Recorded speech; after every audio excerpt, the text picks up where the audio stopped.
Well, hey fans, welcome back to the JanuScary special, and today we're going to talk about Pearl.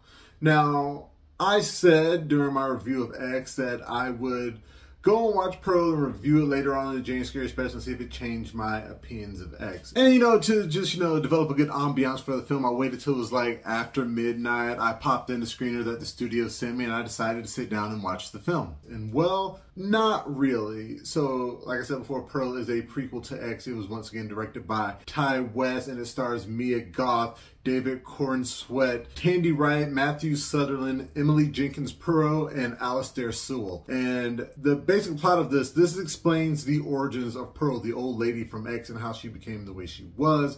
To a degree, she is the daughter of a German-American immigrant, and her dad got sick from the Spanish flu, and basically they have to take care of him now, and they're living in this house during this pandemic in 1918 United States of America.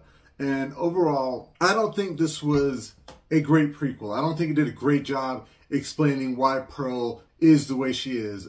Like, we're led to believe in X that she has some kind of sex addiction, and that she, has a past, that she didn't ever get what she wants, so she doesn't like rejection and stuff like that. This film just basically paints her out as she's a crazy lady. She's always been crazy, she's always been a little off, and even her mom mentions it in the film. And I do think, yes, Mia Goth is a terrific actor. She did a great job as the young version of Pearl in this film. But Tandi Wright as her mother, Ruth, she was the more phenomenal actor. I really liked her character. I liked it when she spoke German. I liked it when she spoke English. And I thought the film was going to play her as the villain, and she was the one who pushed Pearl to be the way she is. But that is not the case. She's a strict mom, but she was still a good mom. And I think her death, spoiler alert, her death came a little early on in the film. And I'm not going to say how it happened, but I would have liked to have spent a little bit more time with her. I think Tandi Wright does a good job, again, of like playing on the creep factor of Pearl, and Mia Goth also does a great job portraying that. Her dad is basically an invalid because when he contracted the Spanish flu, it kind of just wrecked his body and it left him in a wheelchair. So one of the tasks Pearl has to do is bathe him. And so she will bathe him, but since the water's still warm, she's like, well, I'm going to take a bath myself. So she leaves her dad there to watch her take a bath. And he has nothing. He can't move. He can't really, I guess he could close his eyes, but they make it seem like he's stuck there looking at his naked daughter in the bathtub. And that's awful. And she'll do things like pinch him and choke him. And since he can't do anything, that just, shows how much just of a sadistic person she really is. And some of it is kind of experimental. She wants to know, is he even still in there? But after the scene, of course, where her mom dies, you definitely find out that he's still in there, because his expression changes from a little lazy to and he's really afraid of what Pearl's gonna do next. A character who was just thoroughly missing from this film, and I think would have helped if he were around more, was Howard. This film also takes place during World War I, and Howard is off to war, so that is part of the reason that Pearl is upset. Her new husband is gone, and he's not there to take her away from the place. She doesn't like being in this small town in Texas. And with him being gone the entire film, to me, when he finally returns at the end and he sees all these atrocities that she's committed, it's like, why does he stick around for 50 years to be there in X? It doesn't make sense to me that seeing his in-laws murdered, that he'd still want to stick with this woman. It rings hollow for me as a character. So I feel like, and I don't know how they can fix this, maybe we need an interquel between Pearl and X to just describe Howard's mindset of,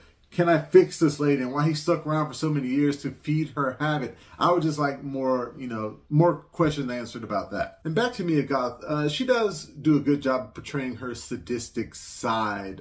There's a duck early on in the film that Pearl just stabs for no apparent reason, it seems like. There's also an alligator egg that she steals from a nest and then crushes later, just kind of to watch it happen. And she explains at a point in the film that, yes, she does kill small animals, but she had never killed a human before because, they can feel. She didn't want to kill anything with feelings. But she totally throws that out of the window very fast. But I think I like that aspect about Pearl, the fact that she's killing small animals. But I think it would have been better if there were like a secondary villain to push her over the edge. And one thing a lot of other people were talking about at the end, Mia Goth gives this monologue about, you know, why she is the way she is and why she doesn't like it and how she misses Howard and just how nothing ever goes her way. And it is a good monologue. I'm not saying it isn't, but it is not like top tier that she deserved an Oscar nomination. A lot of people are saying that she was snubbed. I don't believe that she was snubbed. I mean, this is a solid movie, but it's not that good, and her performance in it is not that great that it will warrant such a prestigious nomination.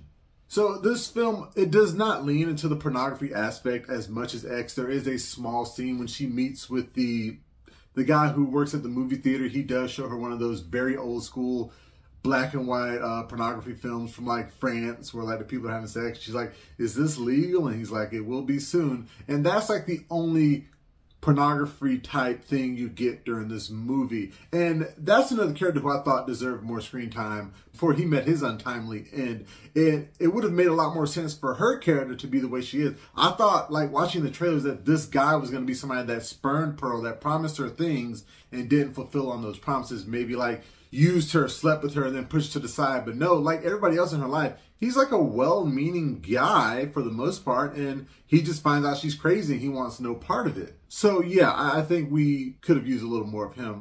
The actor, David Corenswet, he does a fantastic job in that minor role, and I really liked him. But all in all, Pearl, to me, she is not likable. She is not likable, and I'm more happy now after seeing Pearl that she got killed in X.